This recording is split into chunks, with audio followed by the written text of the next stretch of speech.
দর্শক, সচিবালয়ে প্রধানমন্ত্রীর সঙ্গে মার্কিন রাষ্ট্রদূতের বৈঠক সম্পর্কে আরো জানাতে সরাসরি যুক্ত হচ্ছেন সহকর্মী সাইফুল রিপন।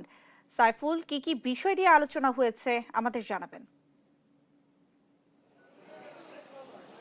নেন্সি, সকাল থেকেই কিন্তু কর্মব্যস্ত দিন কাটাচ্ছেন প্রধানমন্ত্রী তারেক রহমান এবং দিনের শুরুতেই বৈদেশিক কর্মসংস্থান মন্ত্রণালয়ের মন্ত্রী, প্রতিমন্ত্রী এবং উপদেষ্টার সাথে বৈঠক করেছেন তিনি। এরপরে স্টার সানডে উপলক্ষে বিভিন্ন চার্চের নেতৃবৃন্দের সাথে সৌজন্য সাক্ষাৎ করেছেন প্রধানমন্ত্রী তারেক রহমান এবং কিছুক্ষণ আগে যুক্তরাষ্ট্রের বাংলাদেশে নিযুক্ত রাষ্ট্রদূত ব্রেন্ট ক্রিস্টেনসেনের সঙ্গে বৈঠক শেষ হয়েছে এবং বৈঠক শেষ হওয়ার পরে কিন্তু পররাষ্ট্রমন্ত্রী ডক্টর খলিলুর রহমান সংবাদ মাধ্যমে কথা বলেছেন এবং প্রধানমন্ত্রী হিসেবে দায়িত্ব গ্রহণের পর প্রথমবারের মতো মার্কিন রাষ্ট্রদূতের সঙ্গে সৌজন্য সাক্ষাৎ করলেন প্রধানমন্ত্রী তারেক রহমান এবং বৈঠকে যেই বিষয়গুলো নিয়ে আলোচনা হয়েছে সেই আলোচনার বিষয়বস্তু নিয়ে পররাষ্ট্রমন্ত্রী যা জানিয়েছেন যে দুই দেশের পারস্পরিক যে সহযোগিতা বাণিজ্য ক্ষেত্রে, উন্নয়ন ক্ষেত্রে এবং রোহিঙ্গা সংকট মোকাবেলায় সেই বিষয়গুলো নিয়ে কিন্তু দুই দেশের মধ্যে পারস্পরিক